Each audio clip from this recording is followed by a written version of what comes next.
आज हम स्टार्ट करेंगे एनसीईआरटी बुक का चैप्टर नंबर 6 समरूपता।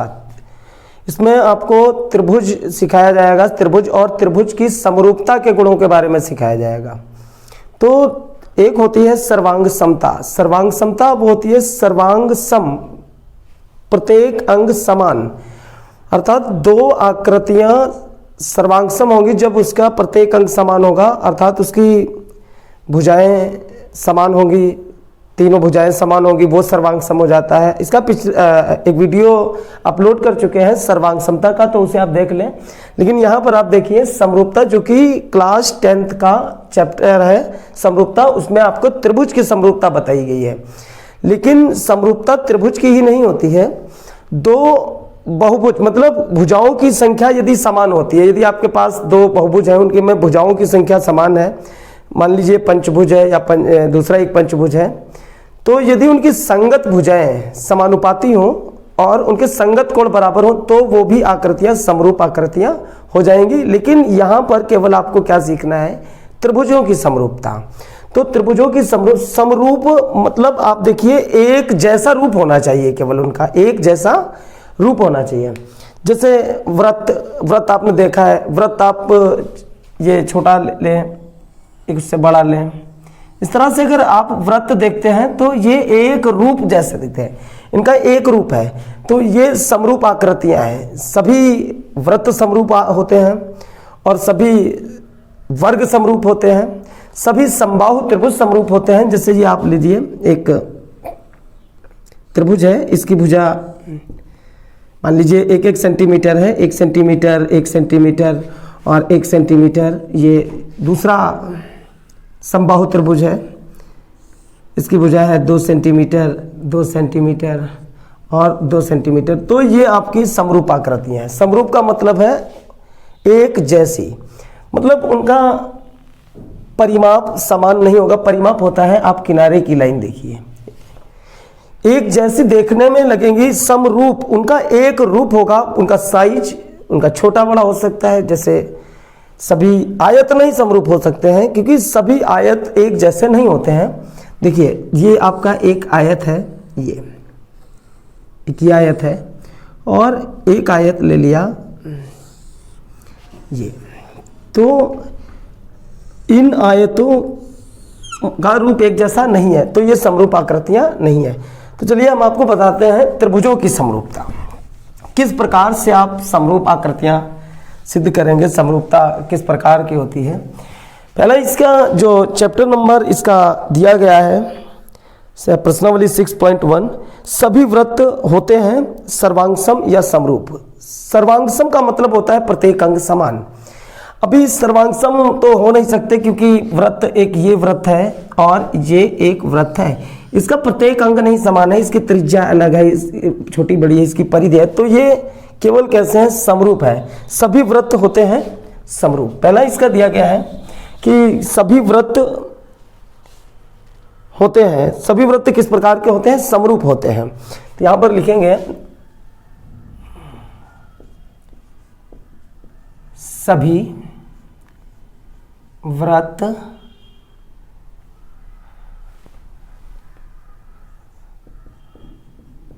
समरूप होते हैं। तो सभी वृत्त समरूप होते हैं। एक ये आपने वृत्त लिया, एक ये आपने उससे बड़ा लिया, तो ये सारे वृत्त आपके कैसे आएंगे, समरूप, क्योंकि इनके रूप एक जैसे हैं। और सभी, दूसरा इसका दिया गया है कि सभी वर्ग होते हैं सर्वांगसम या समरूप। देखिए सभी वर्ग समरूप होते हैं।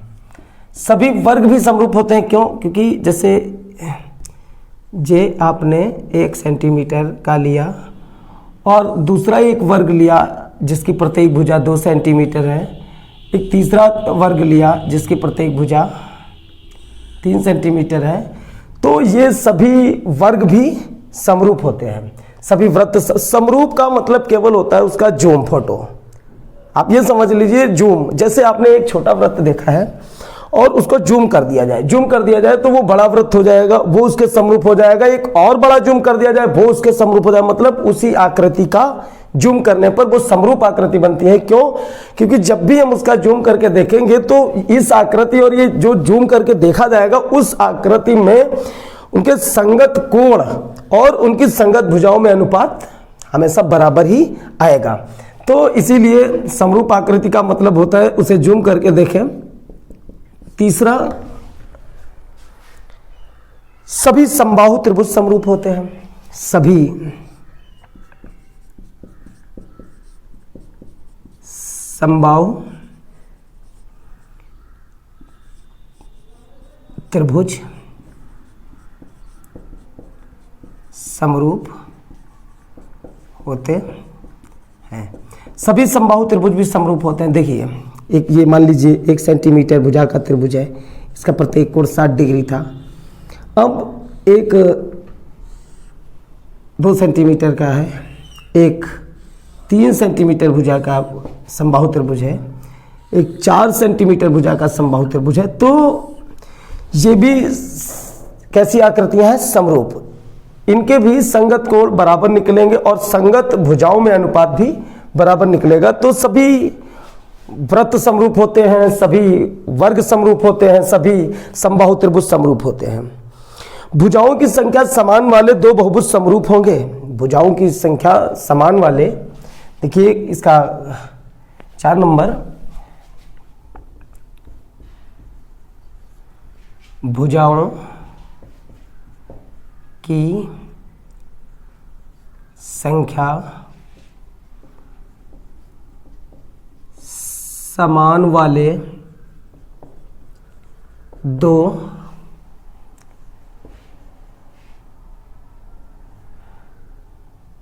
बहुभुज, भुजाओं की संख्या समान वाले दो बहुभुज मतलब भुजाओं की संख्या समान हो और दो बहुभुज, बहुभुज का मतलब होता है उनकी 3 भुजाएं हो सकती हैं, 4 भुजाएं हो सकती हैं, 5 भुजाएं, मतलब भुजाएं 4-4 हो या 5-5 हो या 6-6 हो, कुछ भी हो। भुजाओं की संख्या समान वाले दो बहुभुज समरूप होंगे। समरूप होंगे यदि उनके संगत कोण, यदि उनके संगत कोण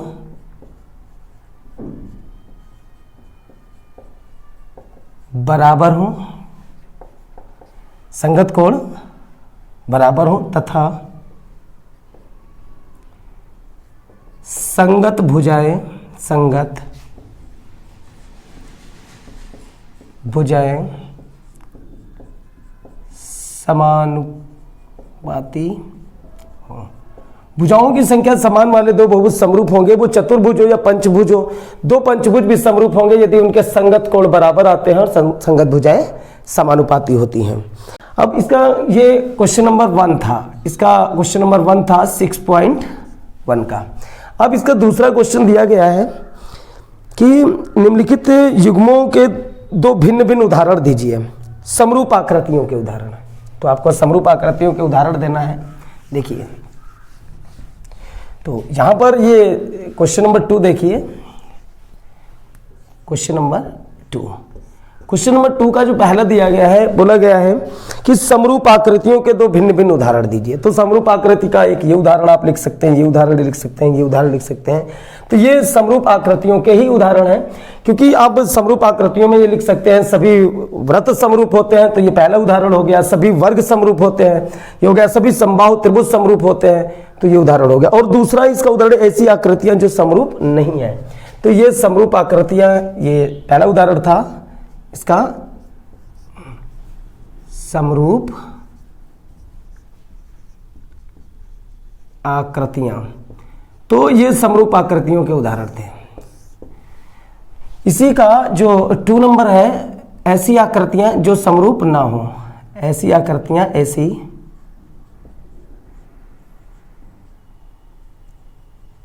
आकृतियां जो समरूप ना हो। तो ऐसी आकृतियां जो समरूप ना हो, तो नंबर 1 उदाहरण कुछ भी आप लिख सकते हैं। एक त्रिभुज और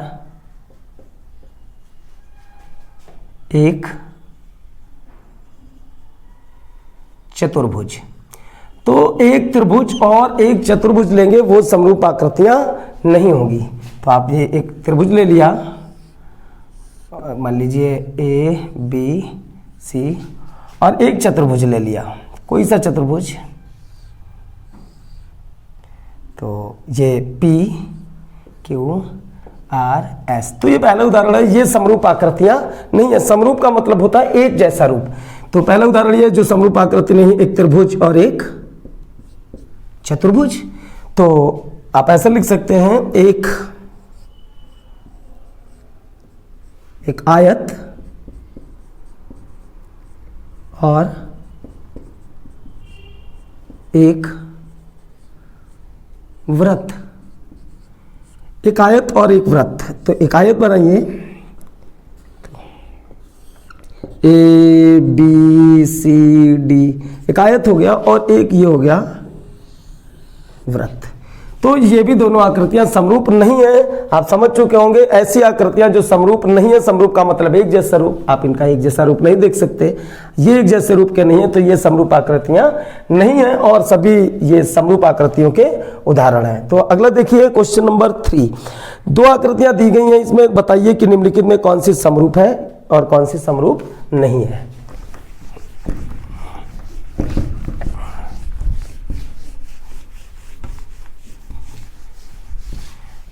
देखिए इसका क्वेश्चन नंबर जो 3 दिया गया है, क्वेश्चन नंबर 3, तो इसमें दिया गया है कि इसमें से वो आकृतियां, 2 आकृतियां दी गई हैं, बताइए कि समरूप है या नहीं है। एक दिया गया है आपका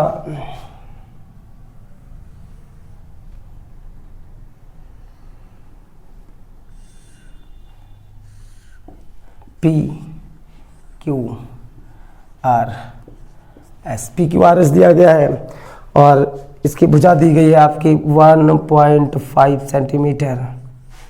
तो 1.5 सेंटीमीटर, 1.5 सेंटीमीटर और 1.5 सेंटीमीटर, एक आकृति ये दी गई है। एक दिया गया है आपका वर्ग,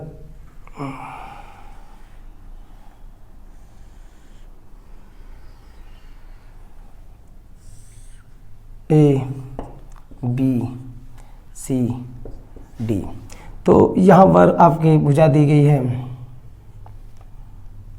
3-3 सेंटीमीटर, इसकी दी गई 3 सेंटीमीटर, इसकी 3 सेंटीमीटर दी गई है, 3 सेंटीमीटर और 3 सेंटीमीटर। और आपको ये बताना है कि ये समरूप आकृतियाँ दोनों हैं या नहीं है। और 2 बहुभुज, बहुभुज में त्रिभुज, चतुर्भुज, पंचभुज, षष्ठभुज, कुछ भी हो सकता है। तो यहाँ पर आपका चतुर्भुज है।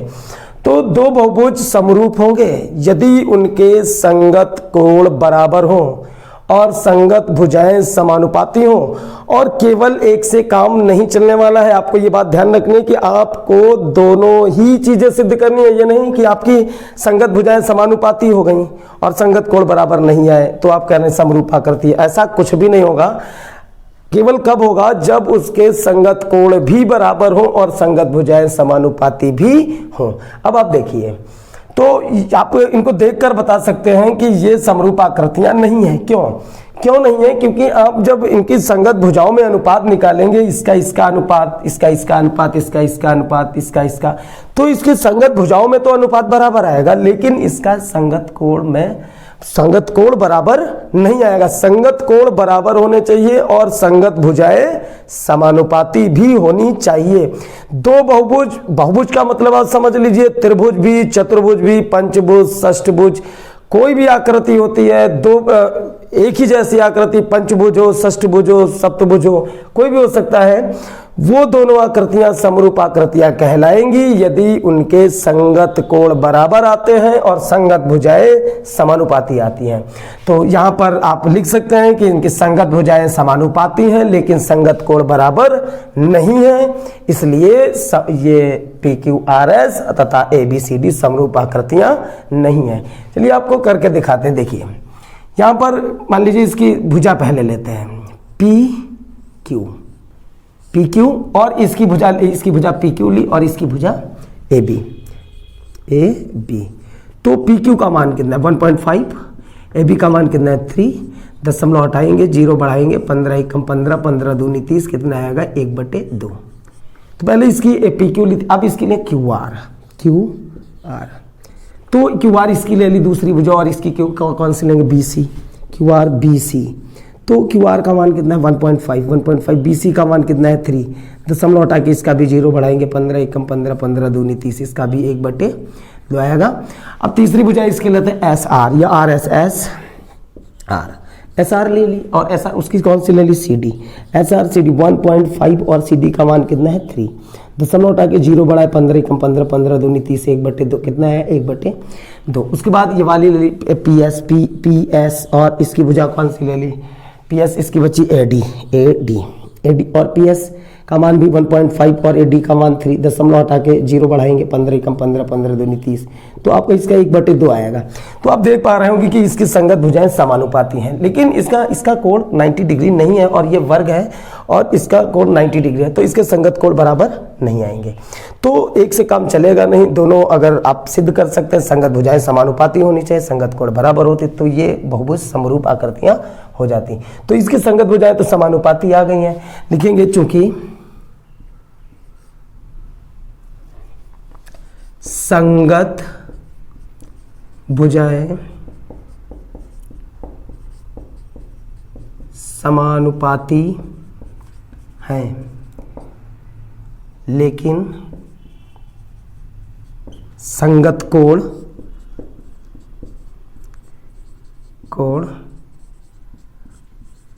बराबर नहीं है, इसलिए PQRS तथा ABCD समरूप